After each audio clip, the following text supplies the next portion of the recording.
Allez, hop là, sujet suivant. Je disais, le sujet suivant, c'est Javier Milei. Donc Javier Milei, vous le connaissez probablement, c'est l'homme qui tronçonne l'État obèse. Donc c'est cette espèce de zinzin, je dis zinzin parce qu'il est vraiment zinzin, hein. Il fait de la télépathie avec des cadavres de chiens, pour de vrai. En gros, il avait un chien qu'il a cloné, et maintenant il a 5 chiens qui sont tous des clones de son chien qui était mort, et en fait il utilise le corps de ses chiots pour parler à son chien mort et à des économistes libertariens de l'école autrichienne. C'est vrai, hein. C'est une vraie info. Vous en avez déjà parlé de ça. Vous n'êtes pas au courant de ce truc? Attendez, je vous montre. Ouf. Chien de Javier Milei. Il y a une page Wikipédia. Hein. Il y a toute une page Wikipédia. Voilà. Pour introduire un petit peu le personnage, pour introduire un peu l'article pour ceux qui ne sont pas au courant, parce que c'est totalement fou cette histoire.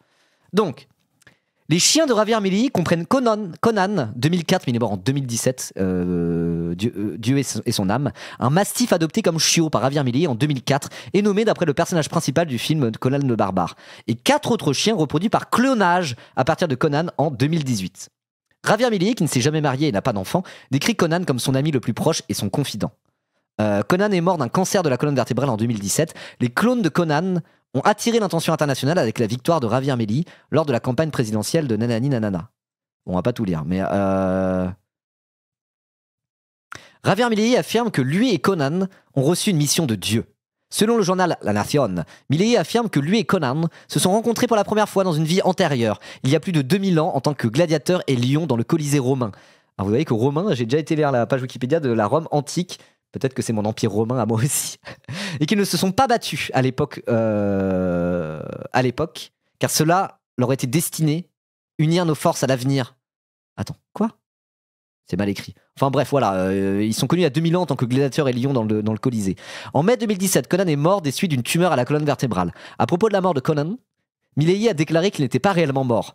Il l'appelait sa disparition physique et continue à faire référence à Conan au présent, mais qu'il s'est aussi à côté de Dieu pour le protéger, et que cela était dû au mérite qu'il avait commencé à avoir des conversations avec Dieu lui-même.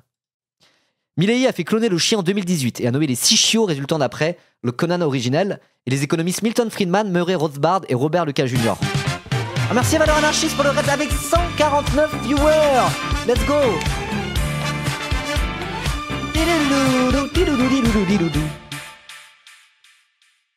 Merci beaucoup pour le raid. Dédicace à Valeur Anarchiste, bien sûr. Let's go. On était en train de lire la page Wikipédia des chiens de Javier Milei. Donc Javier Milei, on va parler de lui, c'est le fameux président argentin que vous connaissez peut-être, ce gros libertarien qui est là pour supprimer tous les ministères sauf l'armée et la police, et puis vraiment réduire l'État à son strict minimal dans une optique vraiment libertarienne. Il s'est pris une déculottée aux législatives, je crois, on va en parler juste après, et du coup il est en mode genre, bon, en fait on va augmenter la dépense publique et puis consacrer une bonne partie de notre budget 2026 au social, parce qu'en fait c'est de la merde d'être libertarien. Oui, on lui a confié un pays à ce type. Alors c'est sur le ras-le-bol des péronistes, ceux qui avaient le pouvoir juste avant. Donc sur le ras-le-bol d'une partie de la société argentine, il a arrivé en mode genre, le problème c'est l'État, moi l'État je vais le tronçonner à coups de tronçonneuse. Oh, vous allez voir ce que vous allez voir. Et du coup il y a des gens qui se sont dit, bah ouais, le problème c'est peut-être l'État. Nos vies c'est de la merde, effectivement. Allez, on va essayer Javier Milei. Mais là il est d'ores et déjà désavoué. Hein. Bref. Coucou depuis la manif de Caen, où c'est gros aujourd'hui, bien plus gros que le 10, c'est sûr. Ah, on va en parler juste après. D'abord, on parle de l'Argentine et après, on fait en mode genre... en direct de la manifestation, il y a beaucoup de personnes aujourd'hui aux alentours de la place de la Bastille. Plus de 650 entreprises ont été fermées pour cause de grève. On fera ça juste après. On finit sur Javier Milei. Et on commence du coup pour parler de ses chiots. Donc on en était où? Oui, son chien mort est à présent assis à côté de Dieu. Et donc après, il a cloné son chien, il en a fait 6 chiots, et il les a nommés après des économistes ultra-libéraux, notamment Milton Friedman. Voilà. Un autre s'appelait Angelito. Milei a déclaré qu'il avait cloné Conan, on va l'appeler Conan, ça sera plus simple, qu'il avait cloné Conan parce qu'il considérait le clonage comme un moyen d'approcher l'éternité. Pour ce faire, il s'est rendu dans une clinique aux États-Unis. Cloner son chien lui a coûté environ 50 000 $ américains. Milei ne fait pas de distinction entre le Conan cloné actuel et l'original, car il considère que les 2 chiots comme son fils et les autres chiots comme ses petits-enfants. Milei a déclaré qu'il communiquait avec les chiens par l'intermédiaire d'un mystique et qu'il leur demandait conseil. Par exemple, il a noté que le nouveau Conan fournit des idées sur la stratégie générale. Robert est celui qui lui fait voir l'avenir et apprendre de ses erreurs. Milton était responsable de l'analyse politique et Muret de l'économie. On parle de ses chiens clonés, de son chien mort. Voilà. Interrogé par le journaliste d'El País, Martin Sivac et Nicolas Luccia de Radio Divia.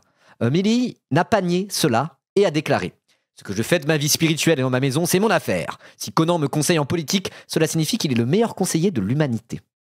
En plus de conversations avec des personnalités telles que Murray Rothbard et Ayn Rand, Milei a cité Conan comme source d'inspiration pour ses écrits en 2015.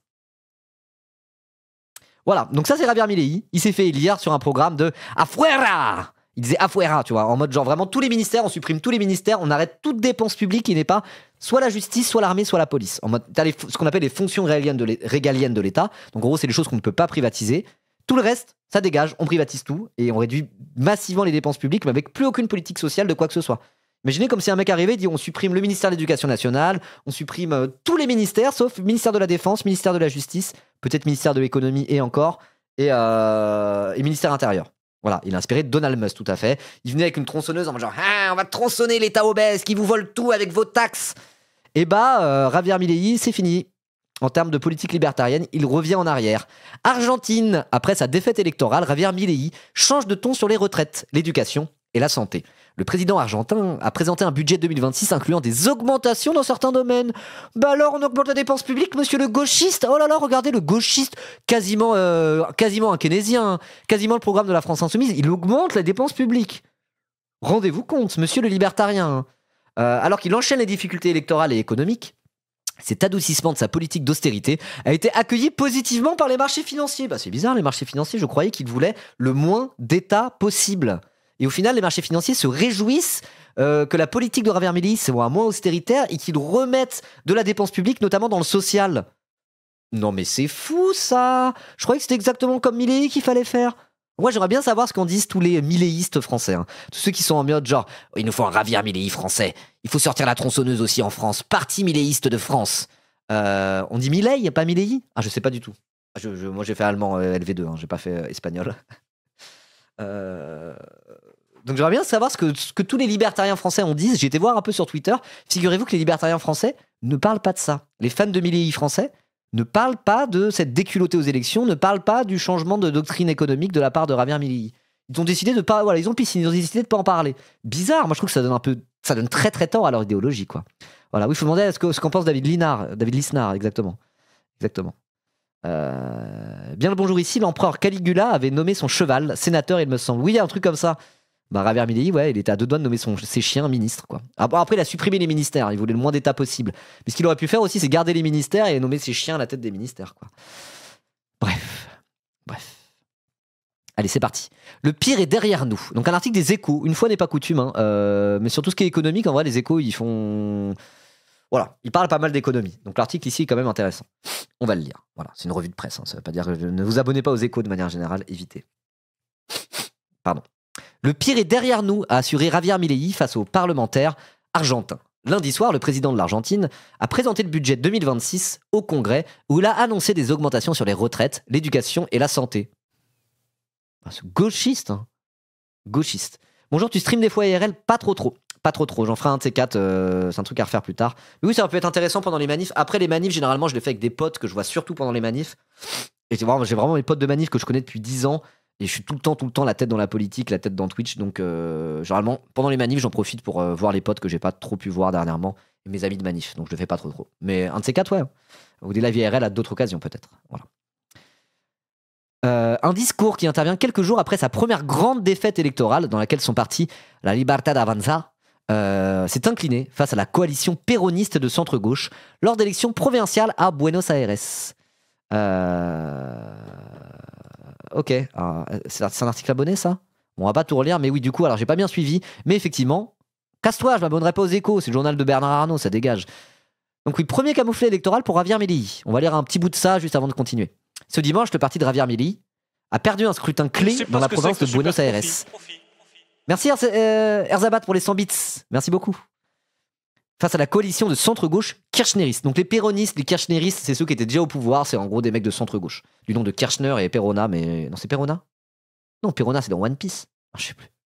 Bref, en gros, c'est ceux qui étaient au pouvoir avant Javier Milei. Et là, du coup, ils sont en train de revenir. Non, c'est Perron. Non, Perona, c'est dans One Piece. Mais qui c'est Perona dans One Piece? Il y a beaucoup de gens qui stannent Perona. Il y a plein de gros nerds puants. C'est un peu leur waifu, Perona. Je cherche une image du manga parce que l'animé c'est dégueulasse. C'est ce personnage-là. Là, dans l'arc Thriller Bark. C'est elle, Perona. Et en vrai, Perona, c'est un des seuls personnages féminins de One Piece qui n'a pas le même chara design que tous les autres. Parce que sinon, c'est que des clones de Nami, en fait, les personnages féminins, très souvent dans One Piece. Et donc, du coup, Perona, c'est vrai qu'elle a une tête différente, elle a un chara design un peu particulier. Oui, il y a Big Mom aussi, il y en a quelques-uns. Mais sinon, en vrai, voilà quoi. Et donc, il y a plein de gens qui sont en mode genre, Perona, c'est le meilleur personnage. Voilà. Et son combat contre Usopp est pas mal. Ouais, moi j'aime bien ce personnage. Au début, c'est à Thriller Bark, puis après, les potes avec Mihawk, Dracul Mihawk. Là, je crois qu'elle est avec la Cross Guild. Voilà. Ouais, il y a la pilote du train des mers. Alors, je vais reformuler. Il y a deux types de personnages féminins dans One Piece, physiquement. T'as les meufs bonnes, et c'est toutes des clones de One Piece avec des énormes nibards. Avec des énormes nibards, putain! Des énormes nibards sur tous les personnages féminins. C'est ça, One Piece, c'est pour ça qu'on aime, putain.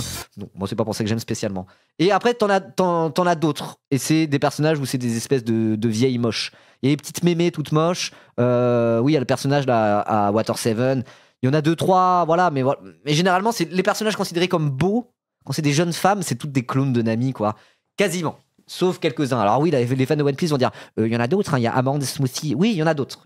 Mais c'est quand même, vous n'allez pas dire le contraire. Moi, j'adore One Piece. Hein, regardez la collègue qui est juste derrière. Je suis un immense fan de One Piece depuis que je suis tout petit. Mais voilà, il y a quand même ce côté-là. Et pour le coup, Perona, c'est un des rares personnages de One Piece qui est une jeune femme jolie, quoi. Qui n'est pas un clone de Nami. Donc c'est pour ça qu'elle est assez. Il y a beaucoup de gens qui l'aiment. Mais bon, bref, peu importe. On parlait pas de Perona, on parlait de Perron. Donc les kirchneristes, les péronistes, en gros c'était ceux de centre-gauche qui étaient là avant Javier Milei. Et donc c'est fou parce que Javier Milei s'est fait élire sur un ras-le-bol qu'il y avait du pouvoir en place, donc les péronistes et les kirchneristes. Et en fait maintenant ils sont en train de revenir les kirchneristes et les péronistes parce qu'ils ont bien vu que Javier Milei c'était 50 fois pire quoi. Donc ok, ils ont essayé d'être des libertariens, ça marche pas. Voilà. Bref. Idem au Brésil, non. Ouais, pareil au Brésil. C'est vrai que Bolsonaro était venu parce que les gens étaient en mode genre, il y en a marre de Lula, il y en a marre. Et puis après, il a été jeté en prison injustement, Lula. Au final, il a fini par gagner son procès. Il est revenu. Il s'est refait élire. Et là, Bolsonaro, personne n'en a parlé, il a pris 27 ans de prison, Bolsonaro. C'est fou, ça, quand même. Attendez. Bolsonaro.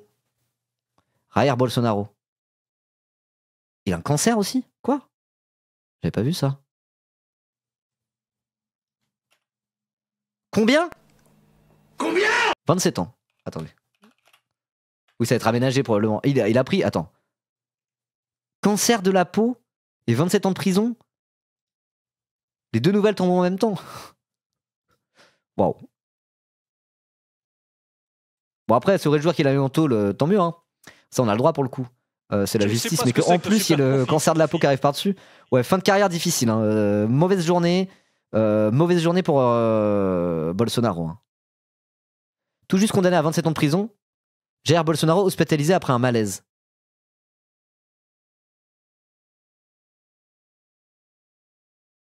Bon bref, de toute façon on va pas parler de ça aujourd'hui, on en reparlera peut-être à un autre moment. Mais 27 ans de prison pour un ancien président de la République quand même. Hein.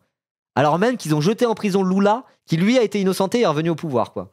Donc j'ai envie de dire la gauche 1, la droite 0. Je parle pas de son cancer, ça c'est... On rigole pas de la maladie et de ce genre de choses. On rigole pas de la mort des gens. C'est compris? On le fait plus, ça, on arrête. Stop. J'en ai marre. Ça me fatigue. Voilà. Ok.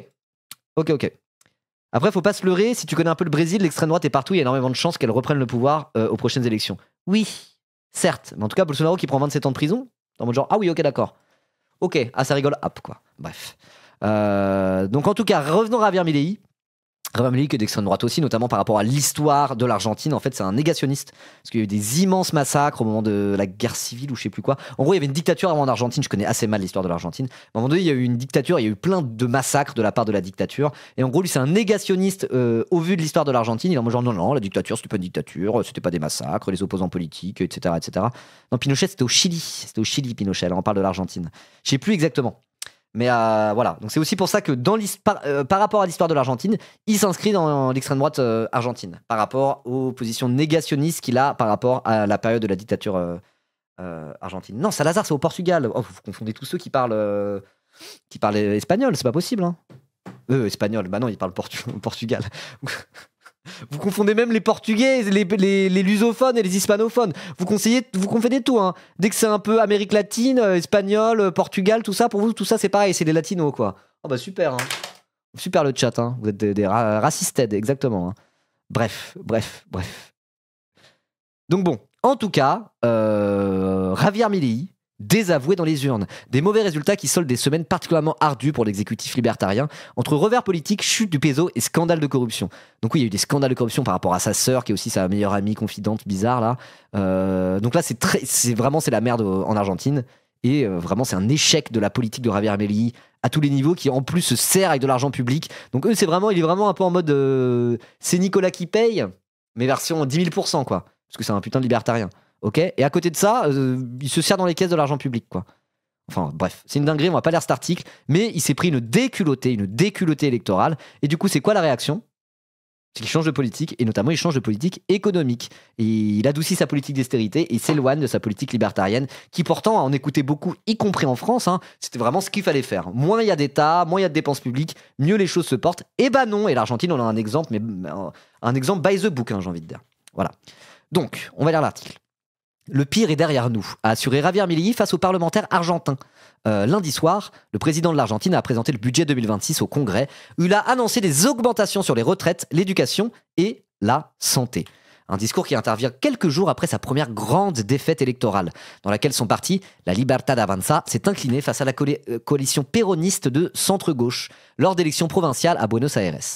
Sur un ton calme et adouci, loin des habitudes du président argentin, qui à la base hurlait, hein, vraiment il hurlait, il était en mode genre « Les gauchistes veulent vous tuer! Un bon gauchiste, c'est un gauchiste qu'on met en prison! Ces gens-là sont des zinzins! Afuera, on sort la tronçonneuse !» Vraiment, il avait un truc ultra outrancier, quoi. Ultra outrancier. Bref, et donc là, sur un ton calme et adouci, Javier Milei a affirmé dans son intervention que le capital humain est la priorité de ce gouvernement. Changement de ton, effectivement.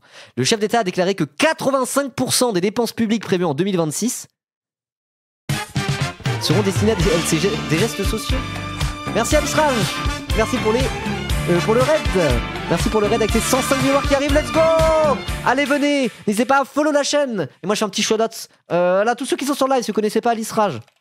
Alisraj qui stream aussi le matin. Comme moi. C'est bon? Ah non, c'est... Merde, je me suis gouré. Non, n'allez pas suivre. Il y a underscore à la fin. Zut, merde. Faites pas gaffe, j'ai fait le mauvais shout-out. Bon, en tout cas, voilà. Allez pas sur la page d'Alisraj là. Allez sur cette page-là, Alisraj underscore.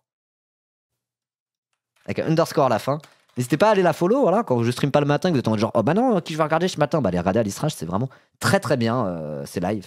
Et en plus, c'est une pote. Ça fait longtemps qu'on s'est pas capté, mais voilà. Super sympa et des lives tout aussi sympas qu'elle. Si je devais décrire sa chaîne. Et énervé quand même. Voilà, et en plus il y a de la broderie. Donc si vous aimez la broderie et vous énervez contre les droitards, bah, vous aurez votre place chez elle, évidemment.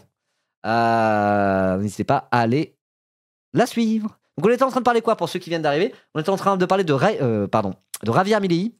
Javier Milei qui est le président argentin, qui a été élu il y a 2 ans, je crois, à peu près, ouais, il y a 2 ans. Et qui est du coup un immense libertarien qui a décidé de tout privatiser, fermer tous les ministères, réduire la dépense publique de manière radicale. Et là, en fait, Javier Milei s'est complètement fait niquer aux dernières élections parce que sa politique crée de la pauvreté à échelle industrielle. Et donc, du coup, il est en mode genre, bon, allez, on arrête la réduction de la dépense publique et maintenant, on va faire du social. Donc, en gros, c'est une preuve par A plus B que la politique libertarienne a été complètement désavouée, y compris par leurs grands représentants à l'international. Et bizarrement, les ultra-libéraux là, qui se réclamaient de Javier Milei, on les entend plus. Hein. Sachant que même en France, et c'était pas que des tweetos totalement zinzin, hein, tout Reconquête et compagnie, ils étaient en mode on va sortir la tronçonneuse, il faut s'inspirer de Javier Milei. Je veux dire, il y a des gens qui se réclamaient un peu de Javier Milei, y compris en France, y compris dans la politique institutionnelle, quoi. Et bah voilà, on est complètement con. Contrairement à Macron, il écoute le résultat. Bah là oui, mais je crois que c'est qu'il a vraiment pas le choix. Il a vraiment pas le choix, quoi. Ah ouais, son peuple meurt trop. Oui, voilà, c'est un peu ça. Donc il est en mode genre, oh. En plus, il a failli se faire attraper par des Argentins par rapport à parce qu'il y a eu un scandale de corruption et tout. Et à un moment donné, il s'est fait courser par des gens en pick-up. Il a failli se faire attraper par des Argentins en colère, quoi. Vraiment, c'est à 2 doigts de l'insurrection là-bas. C'est extrêmement énervé, hein. Extrêmement énervé. Donc du coup, il a complètement changé son fusil d'épaule, j'ai envie de dire. Merci Remix Riders pour ton prime. Je sais pas ce que c'est que le Merci super beaucoup. profit. Alors j'en étais où? Donc oui, Phrase quand même, là on parle de l'Argentine libertarienne de Milei. Le chef de l'État a déclaré que 85% des dépenses publiques prévues en 2026 seront destinées à des gestes sociaux. Ce qui est littéralement le contraire de ce que réclame la droite ultralibérale, y compris en France. De dire, non mais si c'est pour financer la guerre, si c'est pour le ministère de la Défense, l'armée, la police, etc. Ok. Là, monsieur le libertarien en chef, le chef de file de la pensée libertarienne dans le monde, déclare que 85% des dépenses publiques prévues en 2026 seront destinées à des gestes sociaux. J'ai envie de dire, camarade Milei s'est enfin révélé pour le communiste. Vous êtes communiste, monsieur qu'il est. Là, je veux dire, dans quel monde c'est pas du communisme? 85% des dépenses publiques prévues dans le budget qui sont pour des gestes sociaux, c'est-à-dire donner de l'argent aux pauvres, redistribuer, taxer les riches pour donner aux pauvres. C'est vraiment ça qui fait Javier Milei? Ok, trotskiste, c'est un trotskiste en fait. C'est littéralement un trotskiste. Qu'est-ce que c'est que ça? Selon les propres critères de la droite française, c'est un immense gauchiste et c'est déjà quasiment le communisme. Hein. Voilà, on parle de Javier Milei officiellement libertarien. C'est chaud quand même. En vrai, je me régale un peu. Hein. Je suis quand même content. Merci The Powerhead. Bonjour, je vais t'écouter pendant mon run. Ton run? J'espère que tu vas à la manif après. Moi, je peux pas y aller à la manif, j'ai le seum. Mais c'est pour ça que je stream, mais du coup, on va la relayer. Bref, je dois couper pas trop tard non plus. Je dois couper à 15h, quelque chose comme ça. Merci pour les 6 mois d'avance, OMG. Trop bien. Ouais. Je sais pas si on se rend compte de la dinguerie. Milei est plus souple que Macron face aux contestations. Alors après, c'est un peu... C'est pas tout à fait comparable au sens où Milei, la violence de sa politique, c'est encore pire que Macron. Imaginez Macron qui arrive et qui privatise la sécurité sociale en un claquement de doigts comme as. Là, il a été un peu plus en douceur, Macron. Javier Milei, sa politique était tellement désastreuse qu'il était obligé de reculer un peu plus. Macron, il a été plus en finesse, quoi. Donc en vrai, je vois ce que tu veux dire, mais encore une fois, comparons ce qui est comparable. Mais dans tous les cas, oui. En tout cas, ça montre bien, à un moment donné, que... voilà. Quand on se prend des déculottés aux élections, c'est vrai que Javier Milei est obligé de... Il est pas passé en force, quoi. Il est pas passé en force. Non, c'est vrai, t'as un peu raison. T'as un peu raison. Mais je veux dire, je tiens quand même à rappeler que même si Dieu sait que je déteste Macron et sa politique, et bon, voilà, j'ai pas besoin de leur expliquer, Javier Milei, c'était encore joué dans une autre cour, quoi. Je redis ce que j'ai dit avec Trump tout à l'heure, quoi. Les mecs comme Trump, les mecs comme Milei, je veux dire, ils sont 100 fois pires que Macron. Non, bon, soyons honnêtes intellectuellement, quoi. Voilà. Et je veux dire, sa politique était horrible, et là, du coup, qu'ils reviennent un petit peu. En fait, il a tellement cassé tout. Il est arrivé, il a tout brisé. Donc là, il revient un peu en arrière, il a quand même bien tout brisé au passage, quoi. Vous voyez ce que je veux dire? Bref. Ok, donc 86% pour des gestes sociaux. En détail, le budget 2026 inclut des hausses de 17% pour la santé, 8% pour l'éducation et 5% pour les retraites et pensions pour les handicapés. Ah, ce gauchiste. C'est gauchiste. Des augmentations en termes réels, c'est-à-dire au-dessus du niveau de l'inflation, a précisé Javier Milei. L'inflation annuelle est quant à elle estimée entre 7 et 12% pour l'année 2026, contre 19,5% pour les 8 premiers mois de 2025. Ok. Et oui, hein, Milei a offert à Elon Musk une tronçonneuse en or, quoi. Bref. Macron s'est pris des déculottés, mais il est resté sur sa ligne et a sorti les flics surarmés. Non, mais je suis d'accord. Mais quand tu regardes un peu la société argentine, l'inflation, c'était en mode hyperinflation quand Milei s'est fait élire. Hein. C'était vraiment l'hyperinflation. Et donc il a pris des mesures ultra radicales et les recule sur ces mesures ultra radicales. Mais je sais pas, il y a des trucs où quand on compare à d'autres pays d'Europe, etc., mais je veux dire, l'Argentine et la France, c'est quand même pas forcément comparable là-dessus. Je veux dire, même en termes de dérive autoritaire, de zinzinerie, enfin, Javier Milei, quand il arrive au pouvoir, il a interdit les manifestations. Hein. Il a interdit les manifestations. Il a dit, les manifestations, on a le droit, mais il faut pas faire l'obstruction à la voie publique, du coup, vous restez sur les trottoirs pendant les manifestations. Voilà, donc Javier Milei, c'est quand même une autre paire de manches que Macron, malgré tout. Donc, voilà, comparer la France et l'Argentine, comparer la France et les États-Unis, parfois, voilà. Enfin, pour moi, il n'y a pas besoin de comparer Macron à Javier Milei ou à Trump pour montrer qu'il y a une dérive autoritaire en France de la part du pouvoir et que Macron se torche le cul avec la démocratie. Mais c'est pas comparable. Pour moi, c'est pas comparable. Macron interdit les manifestations pour la Palestine, pas toutes, on peut pas dire ça. Il y a eu des immenses manifestations pour la Palestine. Voilà. Bah, Retailleau est pas loin. Alors, Retailleau de fou, mais c'est un peu différent. C'est comme ce que je disais tout à l'heure. Je veux dire, quand tu vois que ce que Trump a fait suite à l'assassinat de Charlie Kirk, vous n'allez pas me dire qu'il n'y a pas d'équivalent de Macron qui fait ça en France. Il n'y a pas d'équivalent. Et pareil, la violence du discours et de la politique de Javier Milei, encore une fois, je déteste Emmanuel Macron, mais bon, ça reste la France avec cet héritage social-démocrate, une sécurité sociale forte, etc. Vous parlez au gros droitard, vous êtes en mode, mais c'est incomparable de parler de Javier Milei et Macron, parce que Macron, malgré tout, on a quand même le taux de prélèvement obligatoire et de dépenses publiques le plus élevé au monde et de l'OCDE. Malgré la politique de Macron. Imaginez Macron, il est arrivé, il avait privatisé intégralement la sécurité sociale. Voilà. Il n'a pas fait ça. Javier Milei, c'est vraiment ça qu'il a fait. Donc le fait qu'il recule par rapport à la politique qu'il a fait, voilà, c'est quand même pas... voilà. Faisons gaffe avec nos comparaisons, ne faisons pas du gauchisme de bas étage à dire « Ah ouais, on prend tous les pires du monde et Macron c'est encore pire ou c'est la même chose ?» En vrai, non. Ouais, arrêtez de me forcer à défendre Macron, s'il vous plaît, là. Oh, ça va, ça va. J'essaie d'avoir un peu de déontologie journalistique, c'est tout. Bref, on va continuer de lire l'article. Donc, le discours du président argentin au Parlement témoigne d'un changement de ton radical, car Javier Milei s'est systématiquement opposé à toute hausse de dépenses publiques depuis son arrivée au pouvoir en décembre 2023. Ces derniers mois, le président argentin a mis plusieurs fois son veto au projet d'augmentation des allocations de pension de retraite ou à quelconque hausse du budget des universités. Mais le président argentin a finalement choisi de lâcher du lest, alors que son image dans l'opinion publique s'est détériorée ces dernières semaines, notamment à la suite de la révélation d'un scandale de corruption impliquant sa sœur et secrétaire générale de la présidence, Karina Milei. Avec son nouveau budget pour 2026, le gouvernement argentin prévoit un excédent fiscal à 2,2% du PIB. Donc c'est quand même des indicateurs économiques qui n'ont pas grand-chose à voir avec ce qui se passe en France. Hein. Eux, ils dépensent moins que les recettes. Hein. Donc il n'y a même pas de déficit. L'équilibre budgétaire reste la pierre angulaire de notre programme, et son maintien est non négociable, a ajouté Javier Milei. Le respect de cet équilibre est en effet une condition sine qua non de l'accord signé avec le Fonds monétaire international, le fameux FMI, en avril dernier. Voilà, donc encore une fois, ça reste de la méga austérité. C'est juste qu'il recule un peu sur l'austérité et il annonce que quand même, sur les augmentations de dépenses, tout ça va aller dans le social parce que ça prouve quand même bien qu'on ne peut pas se passer de dépenses publiques sociales, même quand c'est Javier Milei au pouvoir, même quand c'est un ultra-libéral, même quand ils sont là en mode genre, non, nous il faut le déficit, il faut qu'il soit négatif, le déficit, littéralement.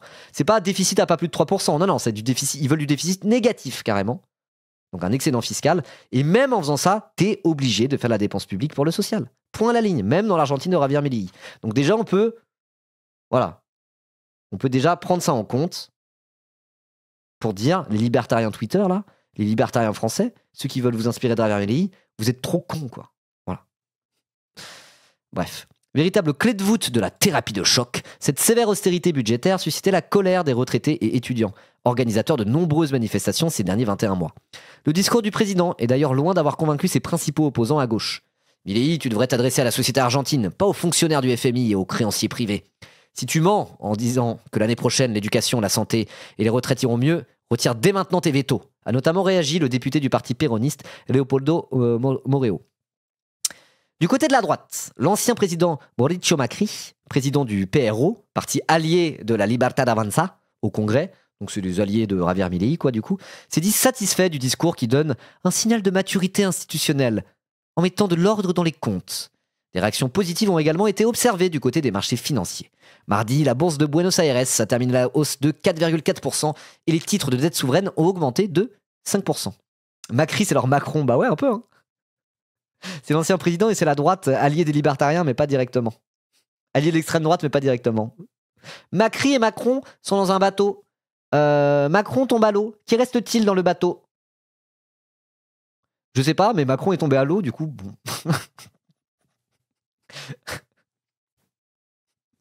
Bref. En revanche, le discours n'a pas encore engendré d'effets positifs sur le marché des changes, et notamment sur la chute continue du peso par rapport au dollar. Lundi, le peso a quasiment atteint le plafond record de la bande de flottement, situé à 1,475 pesos pour $1. Attendez, c'est une info exclusive, ça. Info exclusive depuis les nouvelles annonces du budget 2026 de Javier Milei en Argentine. Il semblerait que la bourse de Buenos Aires ait terminé en hausse de 4,4% et les titres de cette dette souveraine ont augmenté jusqu'à 5%. En revanche, le discours n'a pas encore engendré d'effets positifs sur le marché des changes et notamment sur la chute continue du peso par rapport au dollar. Lundi, le peso a quasiment atteint le plafond record de la bande de flottement située à 1,475 pesos pour $1. Des informations de Marcon Tourque-Bio, notre correspondant à Santiago, au Chili. À vous les studios.